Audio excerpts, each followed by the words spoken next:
Hello, Yes But Why listeners. This is your host, Amy Jordan. Welcome to Yes But Why, episode 306, my chat with actor, director, and improviser, Emma Bird. But first, let's talk about our sponsors. Yes But Why podcast is sponsored by Audible.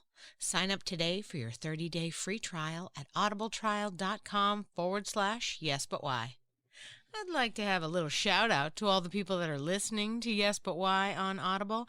I noticed that quite a few listens were coming in through the app, so good on you guys for using the app and, checking out all the amazing books and podcasts that are available on Audible. There's just so much going on. Right now in my life, it's South by Southwest, so I haven't looked at Audible in a while, but as soon as I have 2 seconds, I will definitely be back on the Audible app reading all the books that I want to consume and use to, fill up my own creative cup, Go now to audibletrial.com/yesbutwhy. You sign up and get your account today. It's totally worth it. You're going to love it. Yes But Why podcast is also brought to you by podcastcadet.com. Podcastcadet.com is the company of my husband, Chris, and I, and we created it just to provide resources for podcasters. So go to podcastcadet.com and see if there is anything on the website that maybe could help you. And if you need, just send us a message and we will get in contact with you about how we can help you with your podcast. Most of the stuff that we've already put up on there is free, but in the case that you end up buying something from us, you can use the code YBY20 and get 20% off. All we want to do is help other podcasters like ourselves, so check out podcastcadet.com. This week on Yes But Why, I talked to founder of Liverpool Comedy Improv, Emma Bird. This was a great conversation about creativity. Listen in as we gab about how much we love helping adults embrace their playful side. I now present to you Yes But Why episode 306, Emma Bird and the Importance of Saying Yes. Enjoy.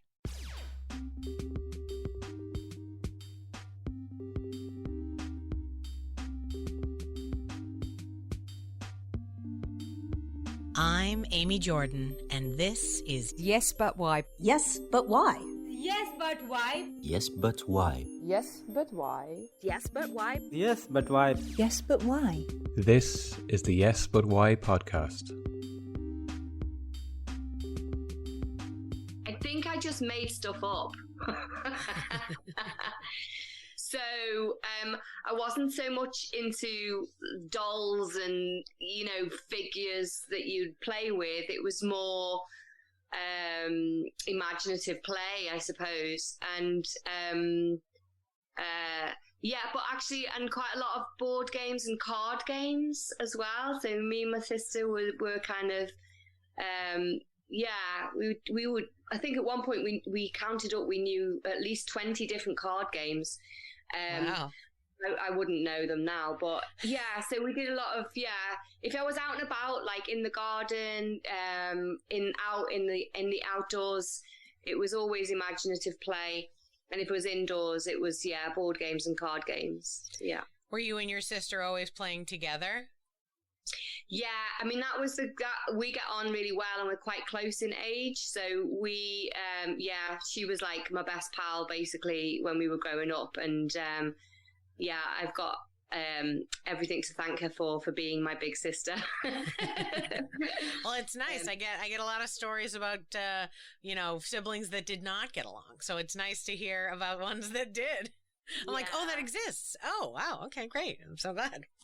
Yeah, because she's a lot more sensible or serious than I. Like, I was always quite silly. I guess that's another thing that feeds into adult styles of play. I was always a bit cheeky, emotional, naughty, funny, and silly, and quite physical. And so I think that now I'm thinking about it, all of those ways of being, I think, lend itself to improv massively, obviously. And that I think that is still the way that I perform. That's the way I play when I perform, is kind of fast, silly, a bit bonkers, and quite physical. So a bit sort of anarchic. I like that you said naughty. Now, do you think that, did you get in a lot of trouble, or were you just like playing pranks on people? I didn't really get into trouble, actually. I was in school. I was quite a good girl, and so I was a rule follower. In that respect. But when I was with my mates and we were out and about playing, we'd do the classic childhood dares of like, I dare you to knock on that door and run away, and things like that. And we used to in the summertime, we'd fill up washing up liquid bottles with water and squirt cars as they drove by and stuff like that. So that's kind of a bit naughty, well, in a kind of cheeky way. Yeah. But no, I didn't really get into trouble. I was always been a bit of a rule follower. Oh, good. Interesting. When you said naughty, I was immediately like, yeah, I mean, I did a lot of things I wasn't supposed to, but nobody ever knew about it. Like, I'm very good at being like, what? That wasn't me? I am a perfect child. Are you? Yeah, I had my parents convinced for years that I was absolutely perfect, and my sister was the troublemaker, and she'd be like, how is it that you are not getting in trouble? And I was like, hey, man, I just don't get caught. Don't get caught. Yeah. You don't get in trouble. When you said naughty, it immediately made me think like, going into theater as a career, long term is not always what people are like, hey, what's you should do with your life? So the idea of having this vibe of doing something that you shouldn't do, I feel like is a sort of a open door, sort of the gateway to making a choice for yourself. Like, yeah, I'm going to have a career that's unorthodox, that people would be like, yeah, I don't think that's the right move. And you're like, really? Well, I'm going to do it then. Like, yeah, I totally get that. That makes sense. For me, because I started doing drama when I was a kid. I went to my local area, had a youth theatre. Awesome. So, I was a youth theatre kid, and that was the first time that I did improv without me knowing that that's what I was doing. But yeah, I joined the youth theatre I think I was about 7 years old, actually. And that was like the first time that I found my tribe, really, and found like that I could express myself, I could be silly and playful and collaborative, make stuff up with people. Was great. And then of course we also did some plays as kids and stuff like that and performed them. So I just felt like at that point, between the ages of like 7 and 13, youth theatre was like, that's what I did. And it was definitely my tribe. And so I think yes, it's unorthodox to become an actor. But given that was my main influence growing up, that was my tribe. It kind of, I knew that that's what I wanted to do. And by the time I was 16, I, dramatically declared that to my parents that that's what I was going to do. And they were really supportive. And, I didn't really have a clue how to go about it. I just knew that acting and performing was where I felt at home, and it was the only place that I felt like I could express myself, and that's probably still true to this day. That it is, theatre in particular is the place where I feel at home, and that's where I can express my God, absolutely, creativity and my inner self or selves. Yeah. Totally. No, I am in complete agreement. I make sure that all of my circles have creativity in them, or else I'm like, I don't know what they're talking about. What? Like, yeah. I just can't connect. And I think that I'm the same. And I think that, I mean, I've had episodes, phases and stages in my life where creativity was not a huge part of my life. So I was in my 30s and 40s, I was a teacher in secondary school. Oh. And so that's like state school. And it was so all consuming and stressful that my own innate creativity was kind of put on the back burner. And so I did feel at that point, I think I lasted for about 6 years full-time teaching in school.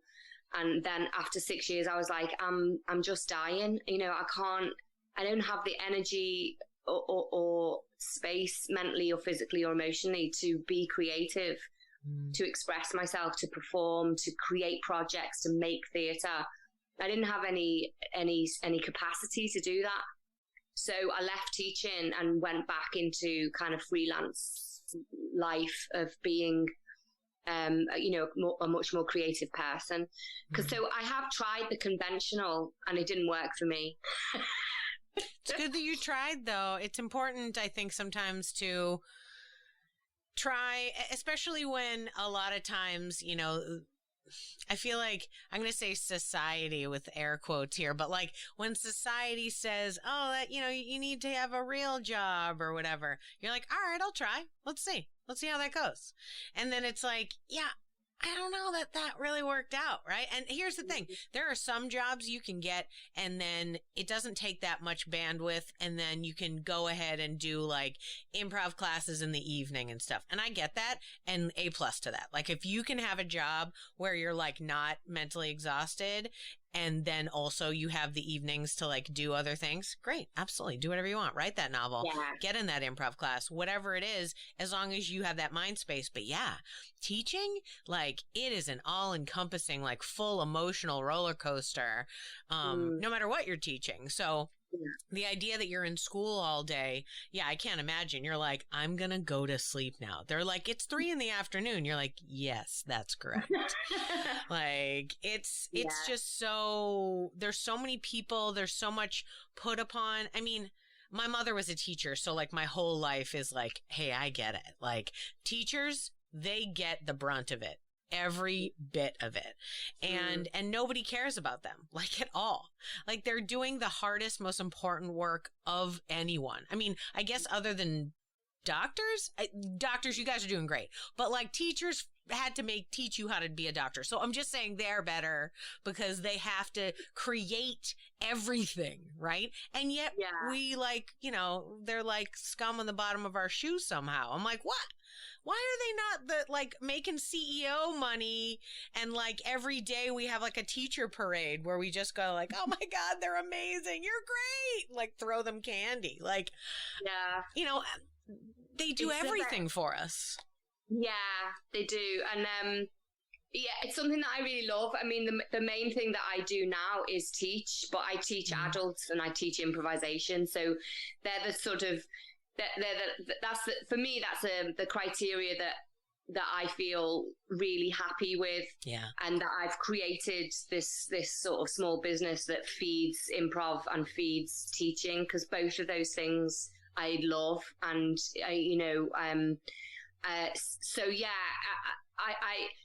teaching hasn't left me. It's just that I left institutional teaching. Yeah. But teaching as a calling or a profession or a love or a passion hasn't left me. Mm-hmm. Even when I get tired now, it's just, it doesn't take me long to reboot and then and continue, because I absolutely love teaching. So and improv, so it's a win-win. Absolutely. When you can find the topic that you can teach and the environment, because you also mentioned the idea of getting back into the freelance lifestyle. I really think that, you know, you're built for one or the other. You're built for institutional work. You do 9 to 5, or you have, you know, a regular sort of schedule, or you're like job to job, and that's the only way that you can like do it. Yeah. I definitely think there's pros and cons to both. I mean, having experienced both, I gained a lot from having the security when I was a teacher. Having a salary it gives you so much security. but the cost for me in terms of my creativity was a lot. So that's why I just flipped back into being a freelance. I mean, before I was a teacher, I was an actor, so I was used to the freelance life. And then teaching gave me security, and I liked the security, but I hated what it cost me. Yeah. So then jumping back into freelance, I have to take the pros and cons with it, because I know that I pretty much know that I couldn't really do anything else. I can't do the 9 to 5. I can't do the conventional or the institutional way of living and earning. I just have to have that sense of freedom, and creative space in my own brain. Yeah. Everybody has to find their own way, the way that works best for them, right? Mm-hmm. I definitely talk to people where they're like, oh yeah, I'm an engineer all day and then I go to my improv classes at night. And I'm like, good for you, man. If that's something that you can do and that works for you, great. Awesome. Do it up.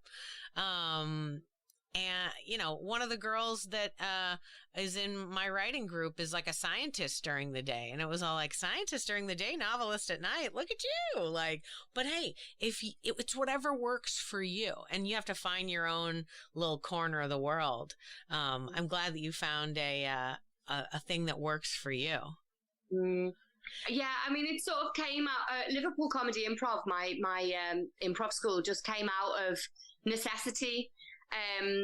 Because I moved city and moved back to the town that I was born in, which is Liverpool. And, I knew what I didn't want. I didn't want to be in debt. I didn't want to, work for the man, as I call it. Right. Me too. And so it's like, well, what can I do? And the only thing that I know how to do is to teach and to improvise and perform, but performing per se doesn't necessarily give you money. You don't necessarily earn a stack load, but teaching and improv, I just married them, put them together and set up Liverpool Comedy Improv as a sole trader, small business, 7 years ago, something like that. This is my 7th year, I think. So yeah, it was born out of necessity, but like they say, what do they say?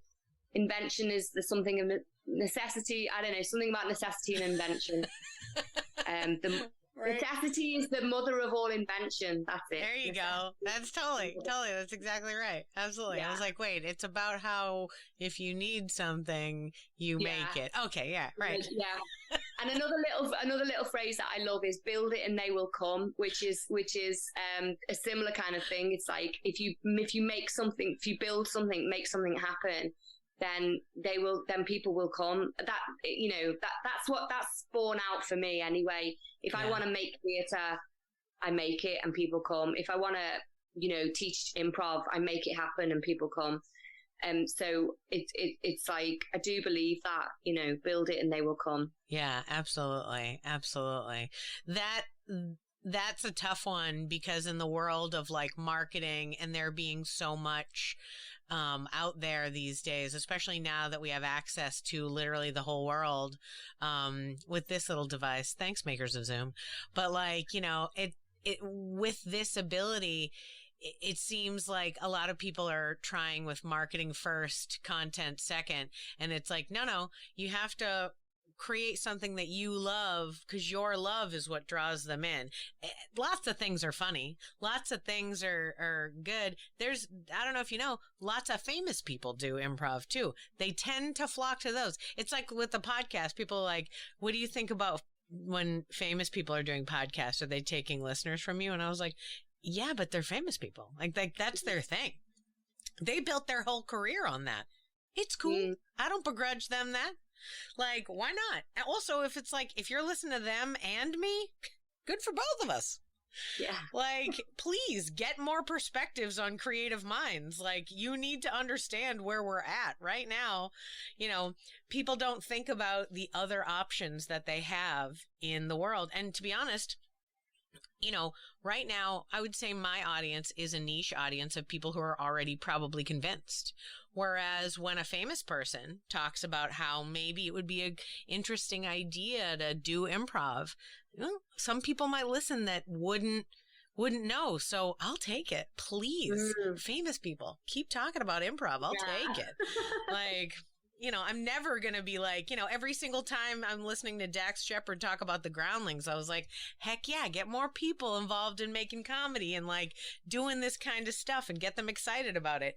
Then they're just cool people I get to talk to in the world, right? About how they decided to. Like, well, I heard it on a podcast. Really? You know, great. Why not? Whatever it takes to inspire people to be creative, to find the way that they can do it. And also to connect with what you said about how, like, for you, having that job was not allowing your creative spirit to flourish. So you moved so that you could have that. Because you honored that in yourself is so smart. It's so like good for you. Like meaning like it's so great that you took care of yourself in that way. So many of us don't. And so I hope that people hearing that you made that choice for yourself can empower them to do it for themselves. Yeah, I think so. Yeah. I mean, I think a lot of people wait for permission off someone or something to do stuff, or there's gatekeepers, or, you know, that kind of thing. And I kind of just think, actually, if you want to, you know, if you sing and you want to sing publicly, create a choir, you know, create a community choir. Like if you perform, or if you make art and you want people to see your art, make it and then stick it in the local cafe on the wall. You know, it's like, I just think artists, it's hard for artists to make a living, and we all know that, and there are compromises and sacrifices that we all have to make to feed our creativity and make a living out of it. But if you're sitting there waiting for somebody else to give you permission to do it, then it ain't gonna happen. You know, it's like the 0.1% of actors who call themselves actors are working as actors. You know, it's only like the tiniest slither of people who actually get paid work. But that shouldn't prevent you from doing your own thing anyway. And I think a lot of the things that is I think local, for me anyway, staying and being grounded and anchored and rooted into the local geographical area that I am works, you know. So yeah, go local and do it yourself. Yeah. And I would say that is like, it's almost like you had to go have the teaching job to realize that you needed to come back and be freelance. Part of me feels like for this situation where we have globalization of artists now, we can all talk to each other, we can all do this stuff, still brings it back to being like, I'm glad I got to talk to everybody and we got to pass notes and be like, oh, is that how you're doing it? Oh, that's an interesting new exercise. I'm into it. But still bringing it back to your local scene, still being focused on the people that are around you. Because, I mean, if you think about everything that happened, yeah, I'm online talking to people from all over the world, but my pod is still people that live nearby. I'm still focused on, like, I was telling somebody the other day, I've never been so friendly with my neighbors in the, 8 years that we lived here. And now I like talk to them, like really talk to them, not just like, hey, or, hey, I have your mail. Now it's like, let's have deep discussions. Like we stand in like driveways and are like asking each other, like, how are you? And that changes the way that you interact with people if you care, right? And building a community in your local space can really help you in a an emotional sense. I definitely agree. I mean, I can't speak highly, praise highly enough what happened to the improv global community because we were forced to go online again. The mother of all invention, we out of necessity, we all connected online, and I can't emphasize enough how important that is. But in terms of like actual analog human connection, I get more connection from being grounded in the city of Liverpool, and the people that I meet and the people I talk to and the community that we build together. The improv community, it for me is feels real to me. But then I'm of a certain age where I'm a pre-digital person. So, you know, my connections have always been more face-to-face, you know, rather than digital and online. Although I love that, but nevertheless. Oh, sure. But it's almost like we were talking about before, freelance versus, you know, working for the man. Sometimes that's what you're into. It's fine. Like the kids that are making videos on TikTok. Do I have TikTok? No. Absolutely not. But do I respect all of the cool work that is being made on there? Yeah. Yes, I do. I'm excited for them. If they love that, if that's what gets them going, if they're like inspired to like make this video and, do a duet with a stranger. Absolutely. I want you to do that. It's so creative as well, like TikTok and all of that. I mean, the amount of sort of digital skills that young people are picking up just because that is the way the world is now with TikTok and this, that and the other. It's like people are learning how to edit, you know, video edit, create music, underscore a scene. You know, there's all sorts of like create captions and bylines. And, you know, there's the amount of creativity that goes into you know, a little TikTok video or a YouTube or something like that. There's a ton of creativity that goes into all of that. And I just think, good on you. You know, it's not something that I can do or do, but I value its place. In the world and the amount of creativity that goes into it. It's just, for me, it's not, I can't do all that kind of techie stuff. Oh yeah, me neither. Absolutely. This podcast is the most technological thing that I do. This is about it. And realistically, it's one button. I'm like, record, done. And then I'm like, end record. Okay, great. We did it, guys. You know, that's about as wild as I am. So you had a lot of experience doing, did you do film and whatnot? Did the pandemic sort of bring you back to wanting to be more live theater? Like, because you mentioned that the analog connection is something that you found was most important to you. Is that something that was also in your mind when you were like, I'm going to stop doing film acting and I'm going to go back to live theater? Is that something you learned about yourself, or how did that come about? Yeah, I mean, I did when I was an actor. I did theatre as well as film and TV and stuff like that. But I think the feeling that I get from live theatre is different and more. It's more essential and more life affirming than doing digital or film kind of work. So yeah, I mean. It's the real live connection that I really like on stage, in a theatre, everyone together, or at a comedy gig, you know, everyone's together.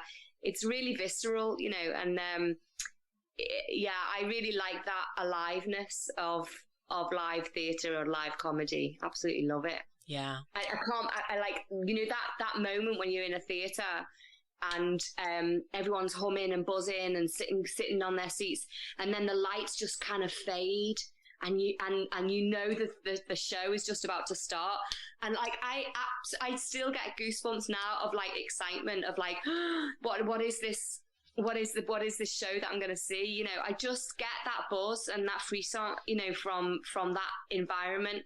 So yeah, for me, it's the same with comedy gigs. Like I did a lot of stuff online, improv stuff online, shows and classes and all sorts of things live, you know, live 2-person scenes, all of that. And it's great, but to be able to come back to being in person, both performing and teaching, I just get a buzz, you know. It's really life affirming for me to be in the same space as other human beings and do something live, create something, present something, learn something, you know. Doing that in person to me is like, that's at the heart of it for me. Yeah, absolutely. I feel like I was sort of already in the beginning of a journey of being separate from live performance when I first had my child. Like I said, he's 4, so he's been around before the pandemic. So my break from doing live stuff was before the pandemic, right? So I've kind of been at home for a long time. And once you have a kid, like the nights and weekends schedule just doesn't really work anymore, right?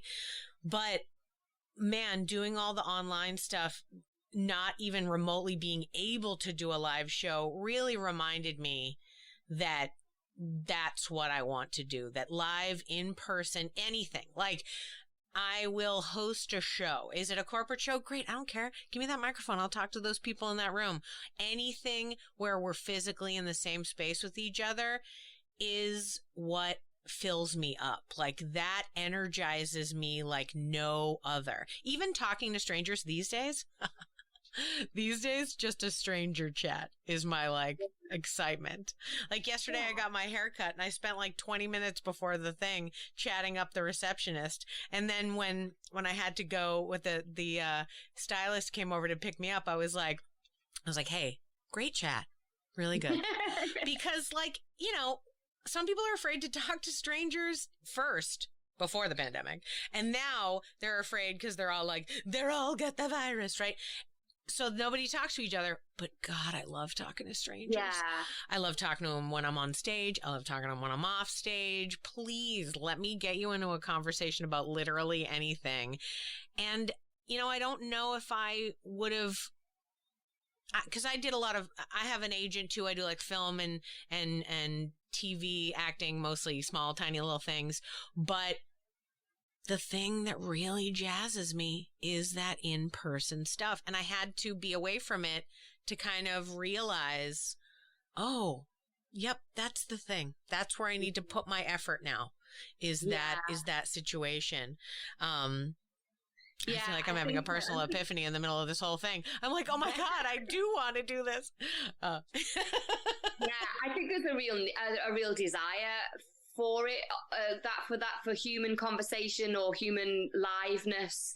I think there's a desire and a need for it now. You know, we're still in a pandemic, but thankfully it's remarkably easier to a large extent than it was 18 months ago, for example. But I think having been through like a global pandemic, which none of us have ever been through before, and our whole lives became digitalized, you know, and we lost those communication skills or those social skills. We didn't lose them. They just had to lie dormant for a bit because we were digital, you know, and all our communication was vicariously through a screen. And I think that now there's a desire to get back. I certainly feel it in me. There's like a real desire and enjoyment. Like since I've been teaching back in person again, I think, I started teaching in person again in July, 2021. And as soon as it felt safe enough, to teach back in person, I just felt like I'd really missed it. And I had accommodated the online world because we had to, but actually my heart is always in person, exchange and interaction. And actually thinking about it, going back to what we first started talking about, that's what I was doing when I was 7 years old, when I first took a step into the youth theatre. You know, it was in person, it was live, it was collaborative, it was with other people, it was community based, it was localized, and it was alive. So, you know, I think that's just the sort of person I am, really. Yeah, absolutely. And so glad that there was this community theater that existed. Like every time people like us who are like doing these smaller things or like creating our own theaters or like trying to sell classes, and you're like, oh God, but who even needs it? We needed it, and someone gave it to us. There was like, when I was a little kid, and I realized the other day, I keep talking about this woman. I was 6 when I met this woman. My mom worked, and so after school, there was a young girl, Miss Blackwell, who took care of me while my sister was still in daycare, and she was very theatrical, and she would just convince us to do little plays. And so me and the other kid she babysat, we'd like build up, things in his living room or my living room. And then we'd act out these whole scenes, and we did like shows for our parents sometimes.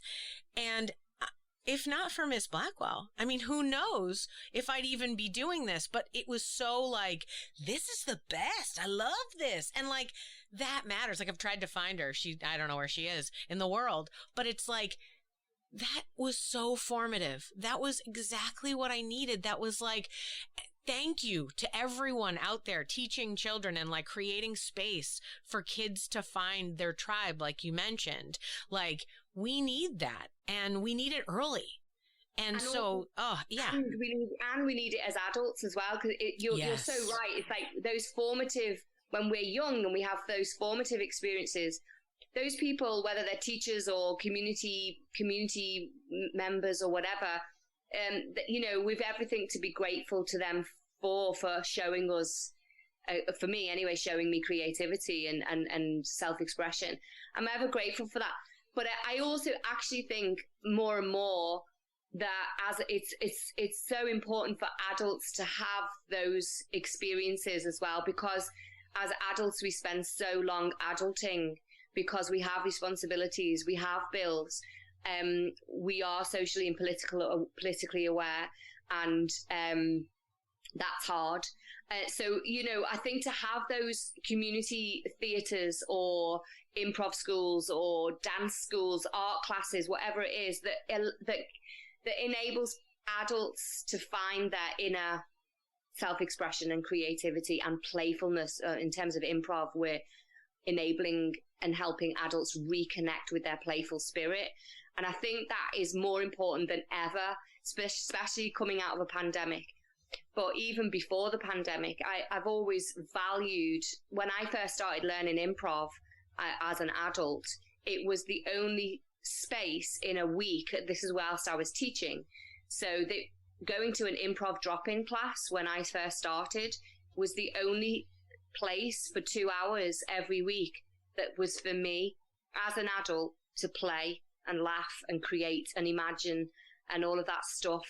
So I love providing that for people, for adults now, whether that's online or in person, actually. So, I mean, so many people who have come to Liverpool Comedy Improv classes have, basically thanked, and been appreciative of the opportunity that LCI, and this is for every improv school, hopefully, creating opportunities for adults to play.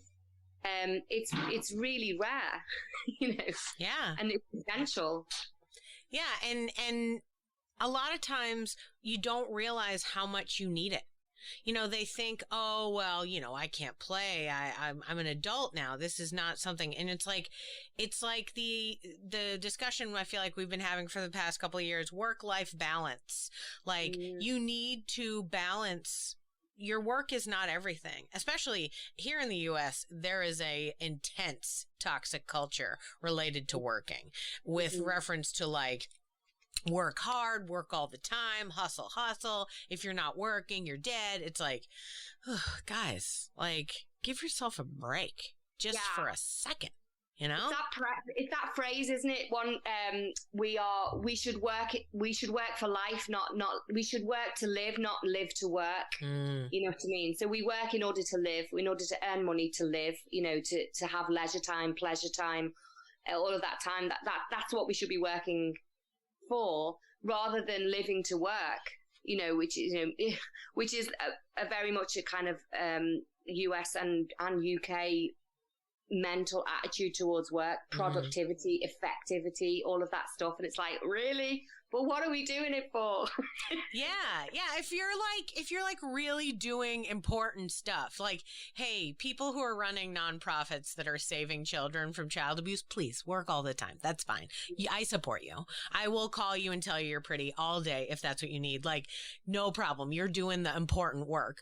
But like, if you're just working at an office or something, or if you're like, especially if you don't care about the office, like it's one thing if you're like, well, this is a business that really great. Absolutely. Be excited about your business.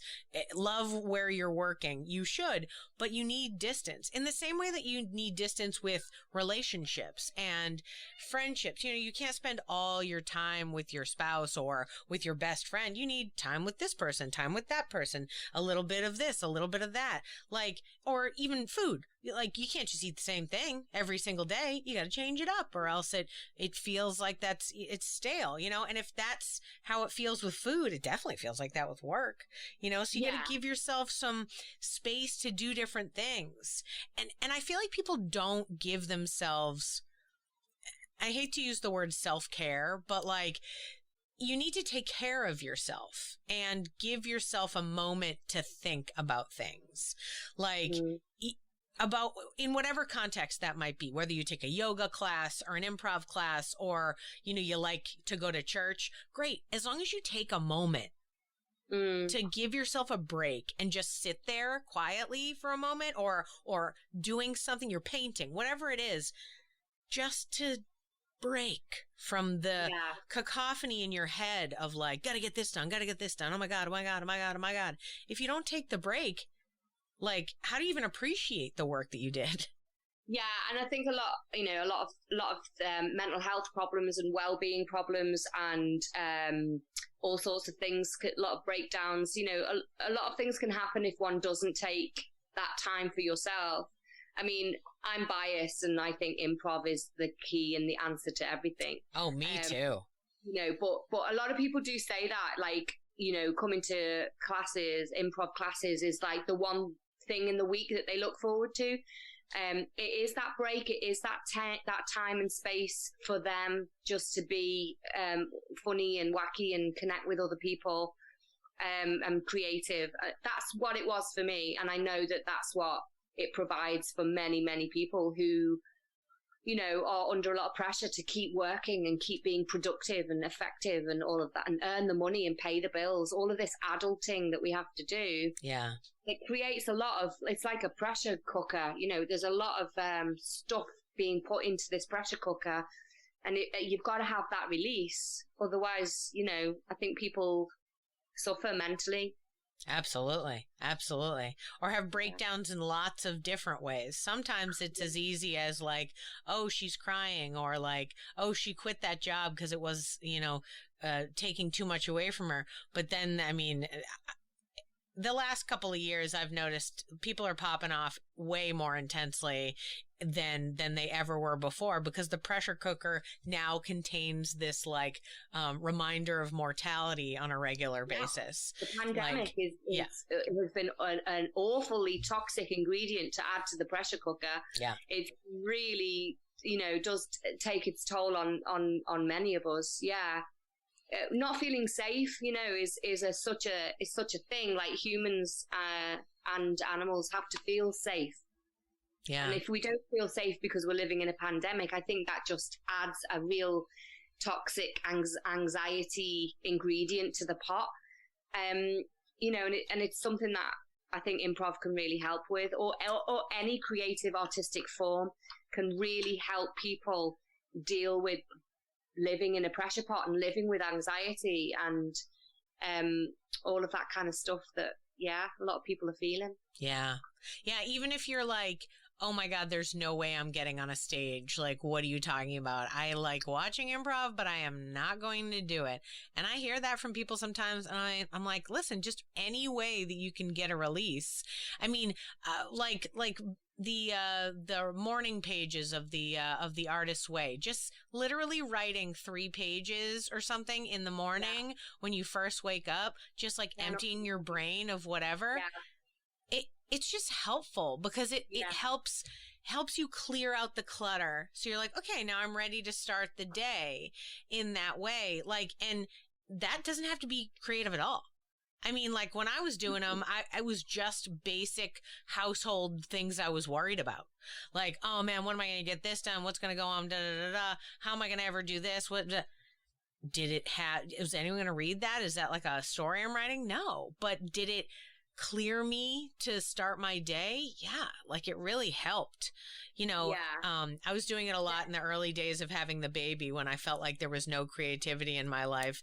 And it opened me to being able to do creative stuff with my child during the day, because I was like, well, you've got to write. It's important for you to write. And the writing was not creative. But it helped so intensely. Yeah. They're the people who I love teaching the most. The people who come to classes who, you know, they say, oh, I'm not a performer. I don't want to perform. Comedy or drama or acting, none of that is for me. That's not really who I am. I've never done anything like this before. They're the people I love to teach, because the progression that you see early on from a beginner who is not a performer and doesn't want to perform, but their progression once they experience improv and how freeing it is and how doable it is, you know, everyone can improvise. Yeah. And the enjoyment that they get, the satisfaction, the exhilaration, the confidence boost that they get from it, all of that stuff is amazing. I would rather teach those type of people any day, you know, any day of the week, you know, as opposed to people who are like already performers or have got an ego and want to and think they're brilliant, you know, and want to perform and show off. I'm not interested in show offs. I'm interested in regular folk who think it's not for them and then have a go anyway, and then progress amazingly, and then perform maybe just even within the class, and feel amazing about themselves. That, for me, that's everything. It's like, I want people to feel good about themselves. And I think improv is such a key to open that door, to unlocking that door, to well-being, self-confidence, all of that stuff. It's just a huge key. And so yeah, give me those people any day. Oh, agreed. I taught level 1 for years. Like, give me the newbies. Let me prep them. Let me get them ready to go on this journey, or just teach them one class and say goodbye to them. Like, I want that. And what was so funny is like all the rest of the teachers never wanted it. So no one ever fought me for that position. Like, I was like, no, I only want to teach level 1. And they're like, really? Oh, I want to teach, you know, level 5, or I want to talk to, like, no.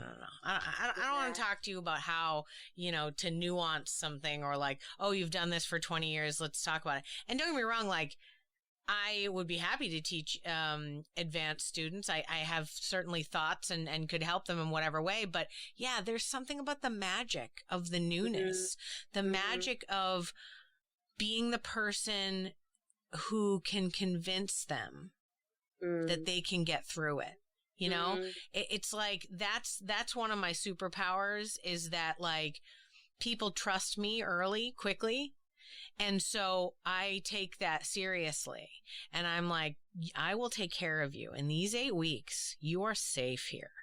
Like, let's experience something together. And if you want to go forward after that, great. If you don't, just take these 8 weeks together and just use that later in your life. But never in the world is there a place, nowhere is there a place where people support you in the way you do in improv. The way there's no situation in which the rule is help the other person that first. Yeah. I mean, like, the whole point is making them look good.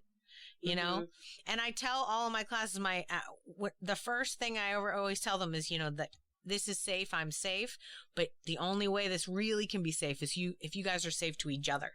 So we need to all agree, class contract, that we are going to be kind to ourselves and to others in this experience. Nowhere else in the world can you guarantee that, you know?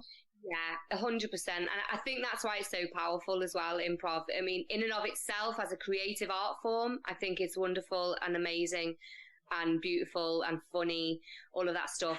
But it's actually the human stuff that underlies improv as an art form that I am totally here for. You know, make the other person look good, listen to them, support them, say yes to that. You know, like all of that stuff, all of that human stuff has created lifelong friendships. It's created, you know, well-being and mental health enhancements. You know, it's friendship groups. You know, it's created all sorts of. I mean, I had somebody recently saying doing improv has helped them in their relationship with their partner, because then they listen to each other better, more better now. And also a parent said, oh, I listen to my child so much better now that you know, I'm an improviser. And it's actually all the human stuff that underpins improv that I just think is just, it's like free medicine. Totally. I mean, I'm a big proponent of improv could save the world. I'm like, does anyone have an in with the UN? I would love to give them a workshop. Like, guys, now that we're all together, can we just do a little zip, zap, zop? Okay, come on.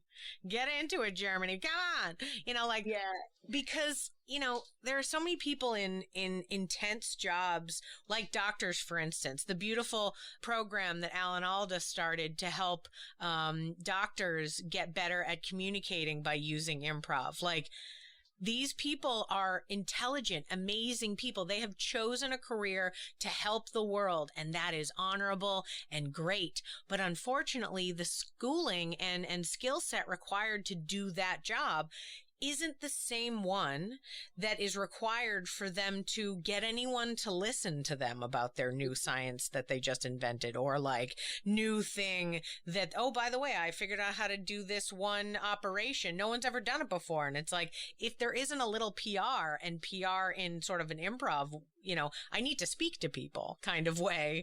Like, if not that, we'll never find out. Like, that guy could be like, yeah, I can save people with this one little thing.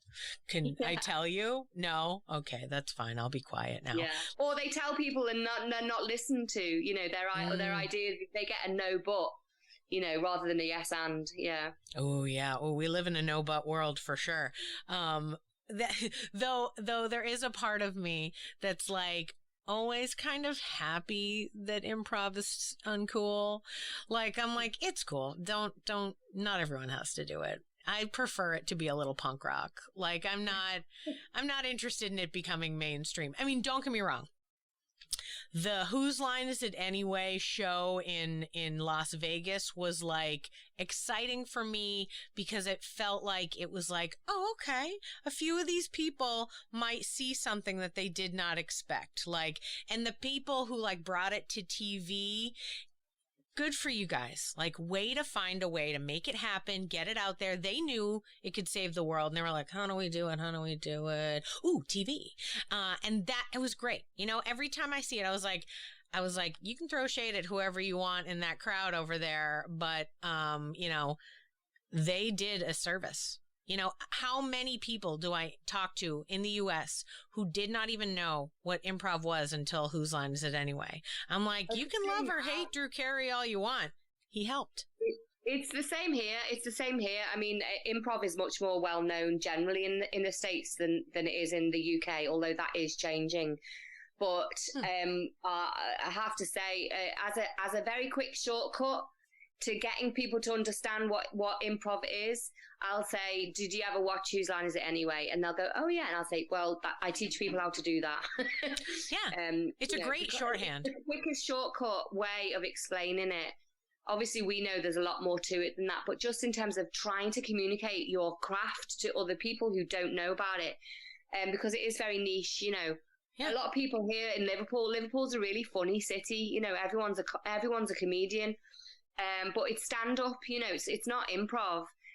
So if I talk to people in Liverpool and they say, what do you do? And I say, I teach improv comedy, and they'll go, oh yeah, stand-up. And I'm like, no, it's not stand-up. You know, so then I have to go into the explaining what it is. So I'm still at that stage where I'm having to explain and educate. Like, I'd love to get to the stage at some point where I can say to somebody who I've never met, I teach improv, and they go, oh yeah, improv. Oh, that's, yeah. You know, like I can't wait to get to that point when it's a known thing, you know. Oh man. Well, I'm into your high hopes. I think maybe my tombstone's going to say improviser. No, not a stand-up. Like, Yeah, I mean, that happens to everyone. Like, I can't tell you the hundreds of people who have been like, yeah, and then I had to convince my family it wasn't stand-up. Like, every day, people are trying to like, oh, tell me a joke. I was like, number one, stand-ups don't do that. That's not what they're going to do. They're not just going to like whip out a joke, you know? I said, but also not what I do. Yeah. Like, you know, it's not really how comedy works. It'd be like meeting somebody and they're like, oh, I'm a novelist. And you're like, tell me a story. You're like, yeah. Okay, well, no. Though I suppose that does happen to doctors. They're like, you're a doctor. Oh, I have this cut. Can you look at it? Yeah. It's like, no, that's not what I do. I'm not that kind of doctor. Oh man. Yeah, I am in full agreement with you about how improv is saving the world. And I wish there was a true way to get it into the corners it needed to be in, because while I love where it is and how it's connected, you know, theater people are already theater people. And I think artists start with a base level of empathy that's more than your average person. If only just from the basic ideas of, I am interested in the perspectives of other people, i.e. I'd like to play a character I'm not, right? Even just the essence of being interested in that means that you're willing to see the world from different points of view. Whereas the people that are not, I wish there was a way to get improv into their lives in a like, almost like a secret, you don't know this is happening, but I'm teaching you empathy kind of way. Yeah. You know, it's like, oh, yeah, let's dance around and do this exercise. And by the way, and now you love people. Like, yeah. Yeah, it's so true. I mean, the empathy thing, and I mean, I'm sort of fascinated by other people, and I'm dead curious about them, you know. So, and I think that's partly because I've always been an actor, and to do my job, I have to be interested and curious in other people. Yeah. But yeah, certainly for improv, like that's one of my baselines that I say in class. It's like, be curious about what your partner has just said to you. You know, your scene partner has just said blah. Aren't you curious about that? Like, be interested in that, because you know that's how we make connections on stage and off stage. You know, is like somebody asks a question, they give an answer, and then they ask a follow-up question. Because that's you know, be curious. Yeah, I find people fascinating. So absolutely. Yeah. When I teach a workshop on interviewing and podcasting, and I have a thing that's an exercise I call follow up or connect. So I'm like, talk to somebody about something, and then whatever you're talking about, you need to listen to what they're saying and either provide a follow-up question directly related to what they're talking about, or whatever they're talking about, if it connects to something you know or you care about, you connect with that and tell them, oh, you lived in Albuquerque for 3 years? Me too. Like, what about this thing? And then the connection leads to better communication as you move forward, and you're able to do that. And I think that that's as helpful for improv as it is for, you know, interviewing skills, that it's like follow up or connect. It's either we are similar in that way. Let's discuss how we are similar. Or like, I don't know anything about that. Tell me more about that. I am curious. I love that. Curiosity, I think, is a perfect word for it in that moment. So I want to ask you a quick question, just go back slightly in your like career just for a second to get a framework of this. You seem, you're very well established right now and running an improv comedy school in Liverpool, but previous to that you did acting. And when we first talked about it a while back, you said, oh, I decided at 16 that I wanted to do it, but I had no idea how to get it done. So how did you find out? Like, who told you? Because really there's not like a book. I mean, I know there's books, but like they don't give you a real, there's lots of books. I've read tons of them, but not all of them give you like a real, here are the opportunities in your area, or this is the way that you get an agent or whatever, because that kind of stuff changes. So how did you connect to, how do we even get to that next step? It was just fortuitous, really, and luck, and bear in mind, I'm going back to 1990 when I first got my first professional job, and the world is a completely different place now. Sure. So I don't know how anyone of any age that wants to be an actor, I don't actually know how they would do that these days, because it's a completely different world. Totally. But my experience was that the big break that I got was that the BBC here were auditioning for a film, a screenplay, a film for their BBC Two. And they had open auditions in Liverpool. So I heard about these auditions. They were just looking for a young Liverpool lass, 16, 17, 18 years old. And I just thought, well, I've got nothing to lose. So I just went along to the open auditions, filled out a form, auditioned for this role.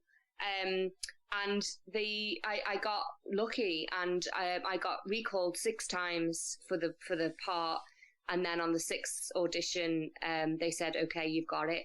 So that was like the first, that for me is just luck and fortuitousness, as well as me deciding to go for it. I guess I could have seen I saw the advert for the open audition, and I could have chosen to ignore it and gone, oh no, too scary, not for me. But at that point, I had nothing to lose, everything to gain and nothing to lose. Yeah. So, I was only 16, 17 years old. So, so I got my first job at 17, and it was for the BBC, and it was a film, and it was, written by quite a well-known writer, Liverpool writer called Jimmy McGovern. And it was starring some quite well-known actors at the time. So it was just a really lucky break. And then subsequently from that, got a really big agent in London, and got all my work through my agent at that point. But, that hardly ever happens these days, I would say.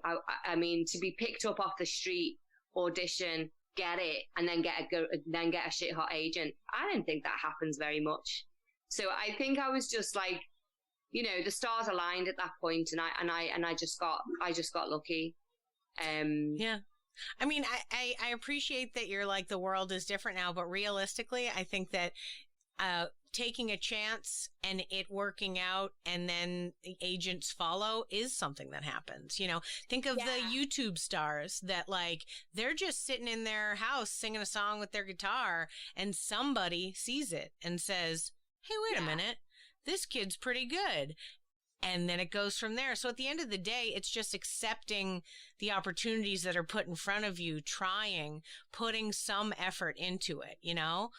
It starts, I think you're right. I think that is what happens now.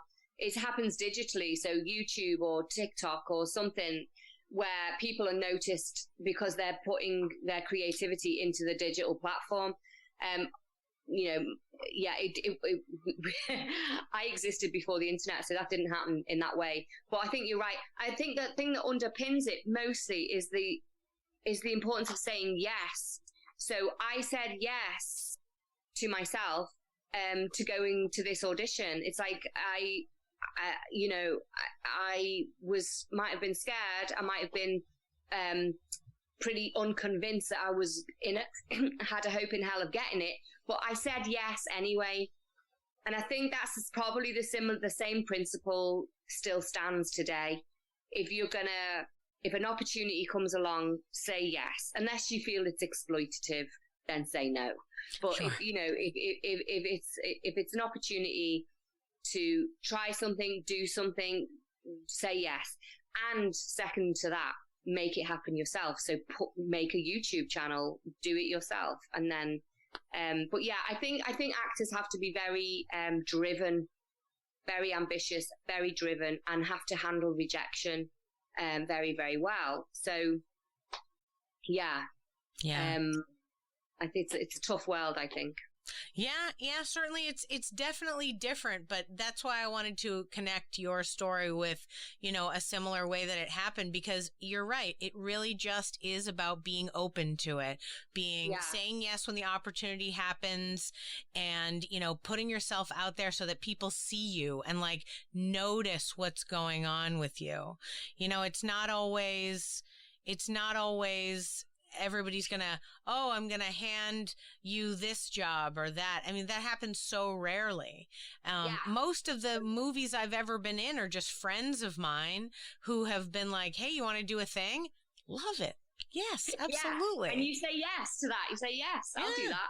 Yeah, why not, right? Yeah.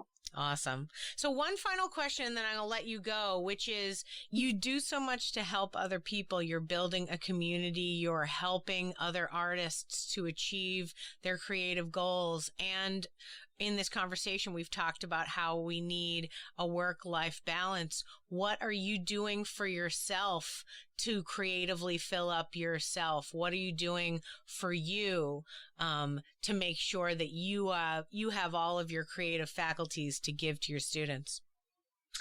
Wow, yeah, great question. I think I have little projects that I do. So at the moment, I'm working on a theatre project. Me and a few friends were collaborating on a verbatim piece of theatre. So, every now and then little creative projects come along that I say yes to and I want to get involved with, or that I make them happen myself. So that kind of like trundles along quietly whilst my main creative well is being filled by performing improv and teaching improv. So my own team, my own improv team, I enjoy performing with them, and they're called Boss Birds Improv, and we are the first and only all-women team in Liverpool at the moment. So I founded Boss Birds just before the pandemic struck.